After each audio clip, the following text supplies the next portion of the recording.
my buddies, this is Carmen and welcome to another Chatty Crochet with me. In this video series, I will be crocheting something while talking about a random topic, like we're just hanging out. And maybe you're crocheting too. This is not a tutorial video, definitely not. Usually what I start out talking about is the blanket or thing that I usually am working on. So I'm still working on my May blanket. I'll show you what I have. So it's just a couple of alternating rows. I have 3 rows of white and then just started my 3rd row of gray. It's been slow work because it's been just so hot here in California, but I'm definitely going to try to finish this blanket and June's blanket by the end of June, so I'm all caught up again. Anyway, if you didn't watch my last video where I introduced this blanket, I'm using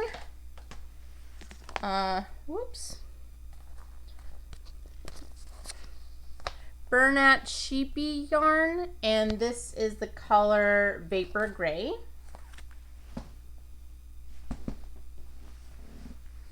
And this is the color Cottontail. So I used up one whole thing of Cottontail and I'm finishing up one whole thing of Vapor Gray soon. And the pattern that I'm using is the gingham plaid blanket on Yarnspirations, which will be linked in the description below. And it's still my May blanket. I'm still working on the May blanket. The yarn is super fluffy, like I said, so you can't really see the stitches. But the nice part is it hides all your mistakes. So one of these beginning yarn rows, I accidentally did one extra square, and you can't really notice it because you can't see any of the stitches. And so I find it very forgiving in that way. It just sucks for seeing where your stitches are. But thankfully, like I said last time, this pattern is I'm just crocheting in a straight line, and and it's nice because I just don't crochet in the holes and I just crochet down this line. So I basically, it's a grid, which is nice. And you can also tell I've sewn all the edges in already, so you can't see them anymore, which is nice. Again, you can't see anything and you can't see your mistakes, which is good. Alright, I'm going to get started, and today I want to talk about movies that I watched last year during the pandemic. Just overall in general, and streaming and all that. So we're gonna get started with the movies I actually saw in theaters. There will be spoilers, so I'll link the movies down below and you can just click and skip. I will link the movie with the time description in the description below. So these are all pre-lockdown, obviously, so they're all from early in the year. And the first one is Bad Boys for Life, which is Bad Boys 3. And to give a one sentence, summary, the son of a Mexican drug lord, he tries to kill Will Smith's character named Mike. And in order to catch the bad guy, Will Smith and Martin Lawrence, they have to team up with a bunch of young guys in the squad, and that causes troubles because the old techniques and the new techniques, they clash. So the old techniques are all honestly, it's been a long time since I had seen Bad Boys, but they clash. Pretty sure it's because the new air technologies, and all that fun stuff.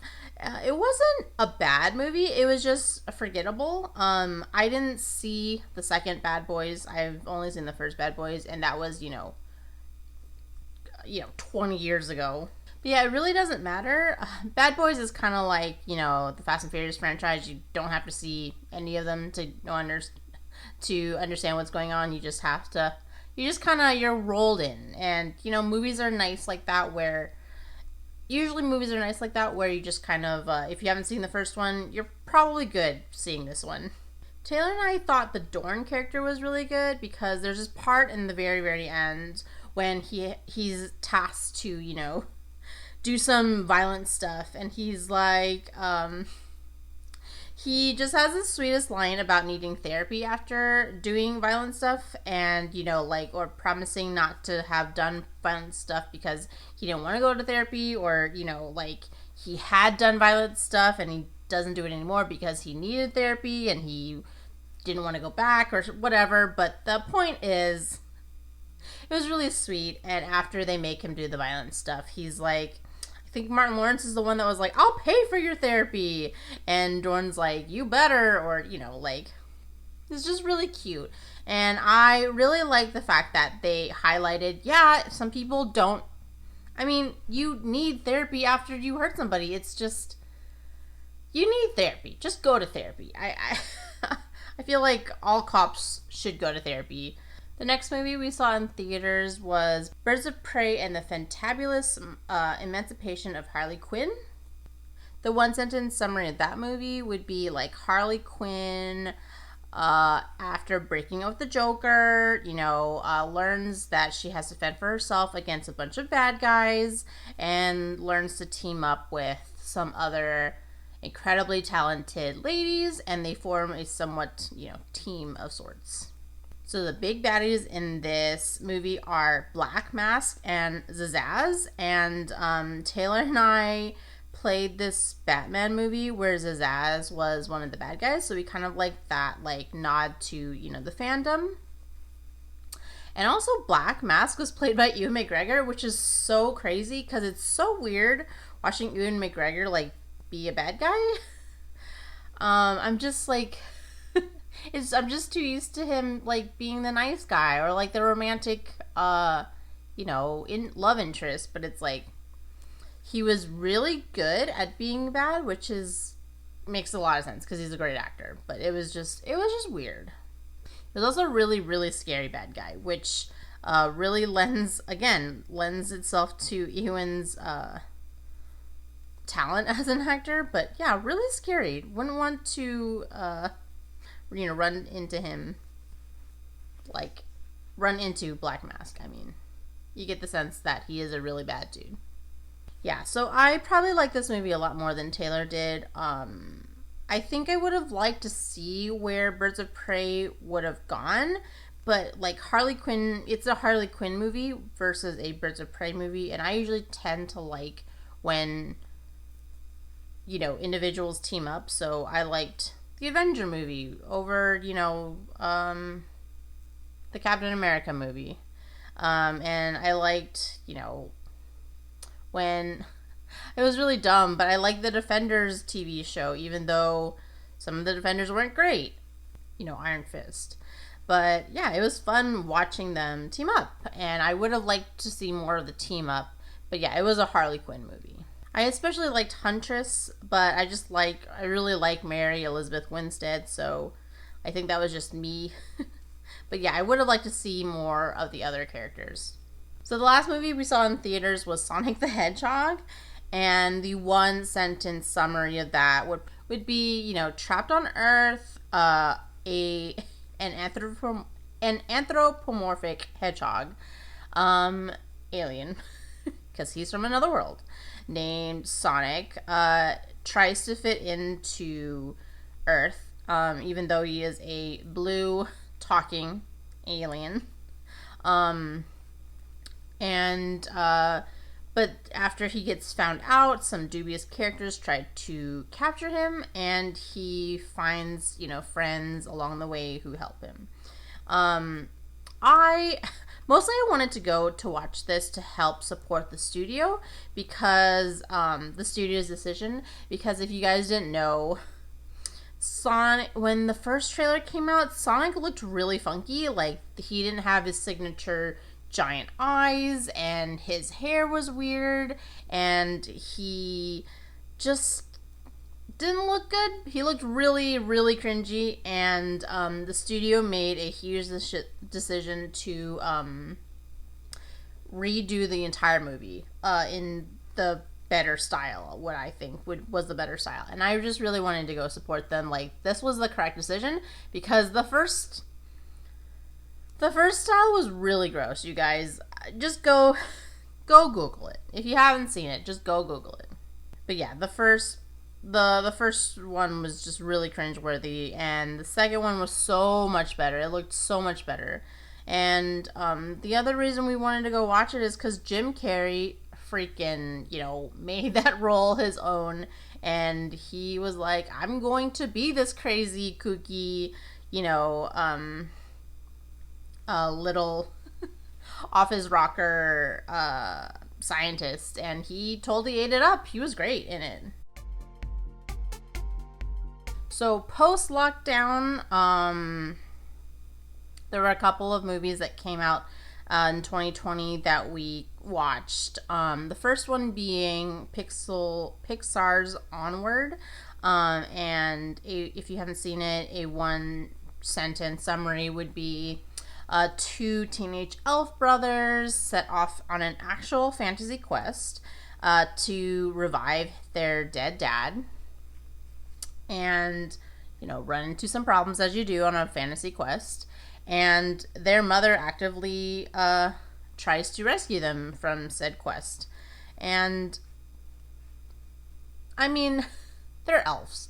And so the whole thing is set in, like, this really cool, like, semi-fantasy, like, but modernized world. Like, if you haven't seen the trailer, there's, like, unicorns eating out of, like, trash cans, like they're, I was gonna say raccoons, like they're raccoons. And, like, there's a manticore, and she's, like, the manager of a, basically, medieval times. And so stuff like that. It's just, like, it's all fantasy, but also kind of modernized. And so they go off on an actual fantasy quest to revive their dead dad. So this came out before the pandemic and the lockdown, but we didn't actually get a chance to watch it because honestly, the trailer looked terrible, and so we didn't go watch it in the theaters. But a friend of mine said, no, Carmen, it was actually really good. Give it a chance. So we watched it when it came on Disney Plus, and yeah, it was really good. Like all Pixar movies, there's a part or a couple of parts where it tugs at your heartstrings, and they had some good references to, like, D&D and fantasy stuff, so it was nice that they did that. So I think it's just a good movie. If you have Disney Plus, I'd check it out, if you have a spare hour and a half. But yeah, I thought it was a good movie. The next movie that came out in 2020 that we caught on streaming is Trolls World Tour. And one sentence summary, the pop trolls, which is who are the trolls that you know and love, I guess, they find out that they're just one of 6 realms in the troll world, and they have to travel to all the other realms to warn them that the rock world is trying to, take over all the other worlds, because the rock world thinks they're the best. And so we had never seen any of the previous troll movie, or movies. I don't even know how many there are. The only reason we watch this movie is because we are fans of the McElroy brothers, and they have teeny tiny bit part in this. We didn't know who they were. So when we rented it, we just, like, watched it. But, someone put a clip on YouTube which has all 3 brothers' roles, and it encapsulates exactly 33 seconds. So I suggest, if you're a McElroy fan, just to watch that instead, because we had never, like I said, we had never seen a previous troll movie. I had no idea what's going on. I wasn't a big fan of trolls when I was little. Honestly, the whole movie was a big question mark. But it was fun. I like rock, so I didn't like that they were like, oh man, these rock guys, they're really bad, and I was like, okay, calm down. But yeah, I guess it was fine for a kids movie. The next movie we caught, that I caught on streaming, that came out last year, was we skipped all the way to Christmas, and I watched Pixar Soul with my mom. for Christmas? So a one sentence summary of that would be, a music school teacher yearns to be a jazz musician, and he gets into an accident and needs to find a way to get his soul back into his body before time runs out on his lifelong dream. And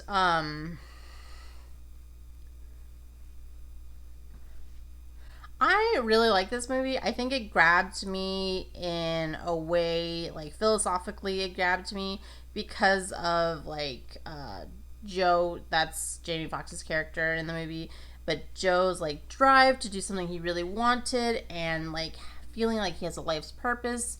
And I think it just hit me in a spot where I was vulnerable to be hit there. Everybody has that thing, and one of the things for me as I have a bunch of triggers, but one of the things for me is I guess finding your life's purpose and doing that to the best of your ability. But yeah, it really resonated with me, his story, and I think if his story resonates with you, I think it's a nice story and you should try and go watch it. This one obviously also tugs at your heartstrings a little, and it's a Pixar movie. It's gonna be silly, but also very serious. So the next movie that came out in 2020 that we caught was News of the World, and this one I also watched with my mom. A one sentence summary would be after the Civil War, a traveling newsreader travels from town to town, and one day he stumbles across a little girl who was said to have gone missing.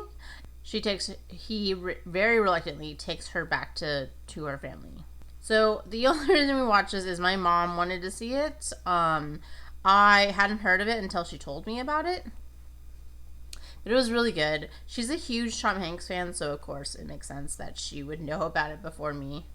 He's really good in the movie, Tom Hanks. But honestly, I feel like the movie, it didn't have a deeper meaning. It didn't have any morals or anything. It was just it was basically an action adventure set after the Civil War that stars an old guy and a young girl. I mean, it was really good in that aspect, but yeah, it didn't have any, extra meaning or anything like that, which I thought it was going to have, because I just assumed it was going to be an Oscar contender. But yeah, it didn't have a deeper message or anything like that.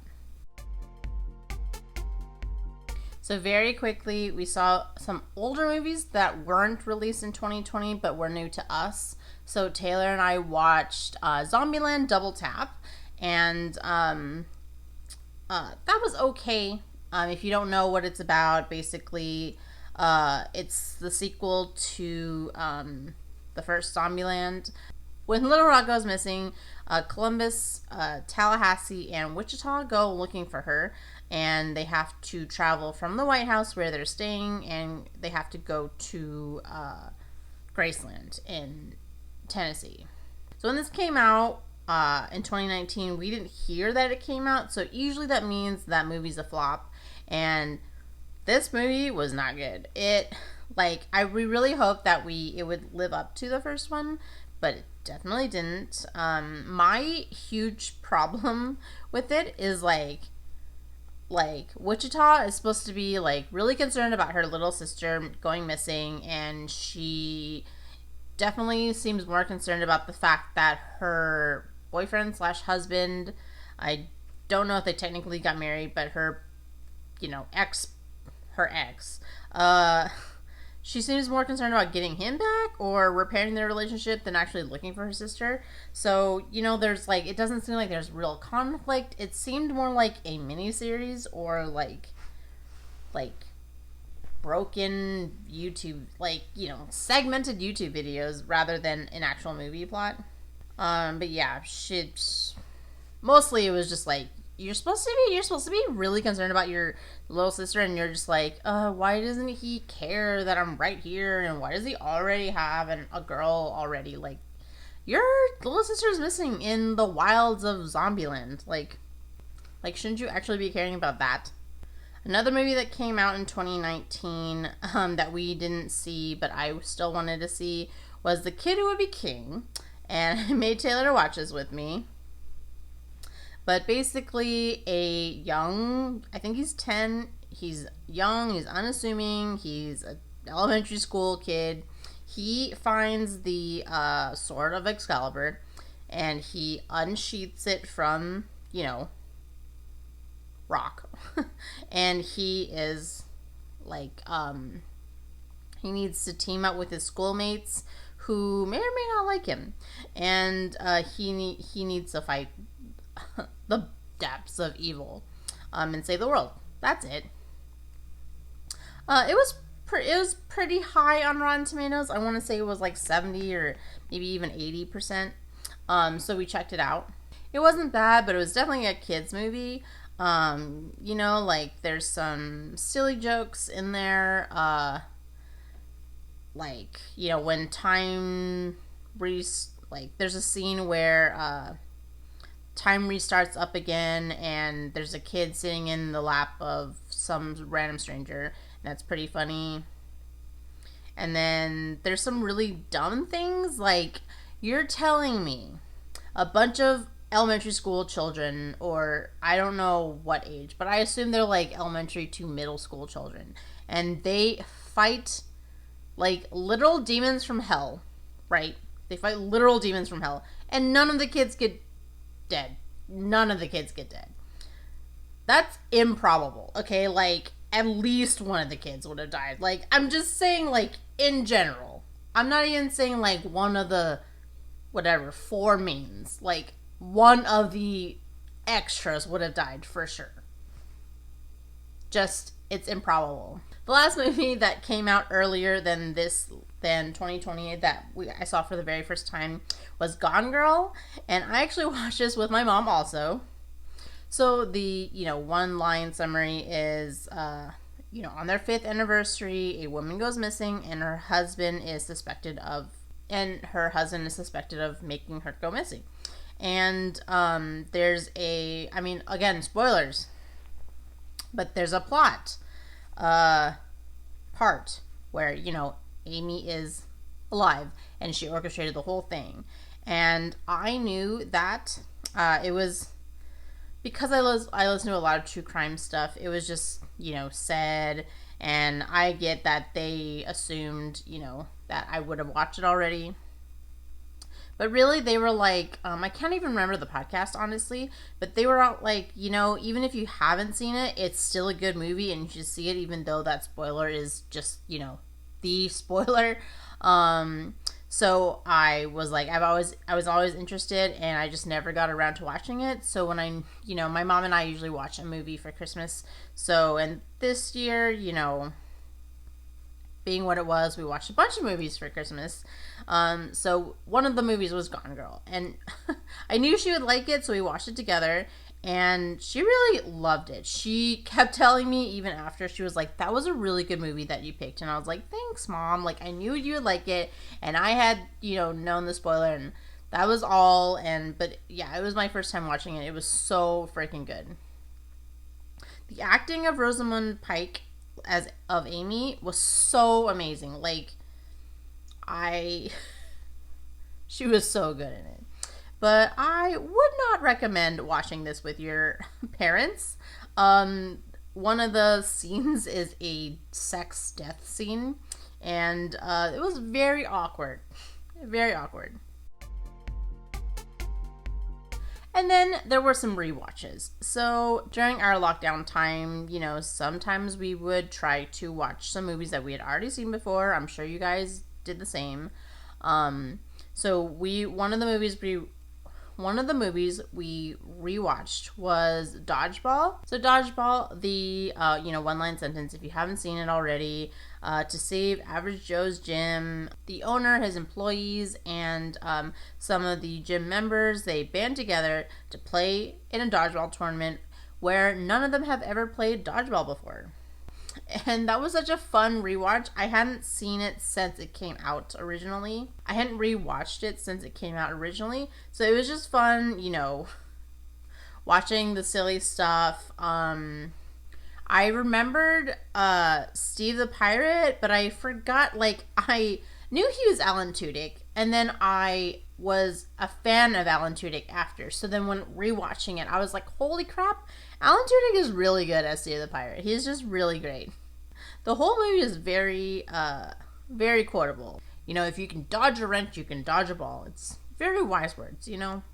But yeah, all in all, it was such a good comedy. If you guys haven't seen it, just watch Dodgeball. And if you guys haven't seen it in a while, watch it again. The other movie we rewatched last year was Airplane. And again, if you haven't seen Airplane, the one-line summary is when the pilot and passengers of an aircraft have a bout of food poisoning, a rogue pilot, an ex-fighter rogue pilot struggling with PTSD and a drinking problem, must learn to overcome his issues and land the plane. And this is the first time Taylor and I had seen that movie together, and it was really good. It's just such a classic movie. I'm sure they teach this, you know, in comedy writing classes, and if they don't, they definitely should. But yeah, it's the movie where all the tropes come from, and it's just, I feel like we should just rewatch it every couple of years anyway. Oh my god, you guys. How is that pretty good for Yarn Chicken? 1, 2, 3, 4, 5. I still have one more row to go.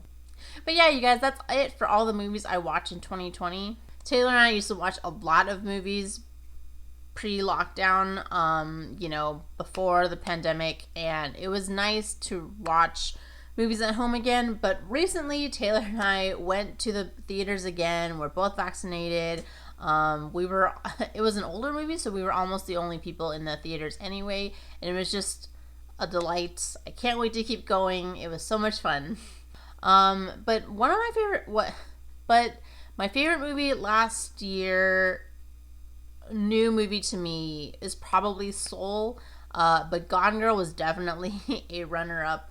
But yeah, man, Soul, it hit a nerve for me. Just a really good movie. So here's what I have left in my blanket now. Again, I'm probably, how many is this? 1, 2, 3, 4, 5. I need one more row of gray here, and I run out, like I said. How's that for Yarn Chicken? Only a bit more to go.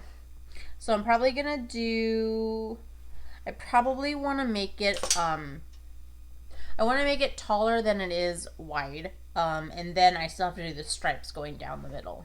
But yeah, you guys, let me know what movies you watched in 2020 and how many you got to see before the lockdown. And how many you started streaming. And how many you rewatched. And yeah, recommend some movies to me for 2020. I will not watch horror movies, but if you recommend one, I will make Taylor watch it. That's it, everyone. Thanks for watching. Bye!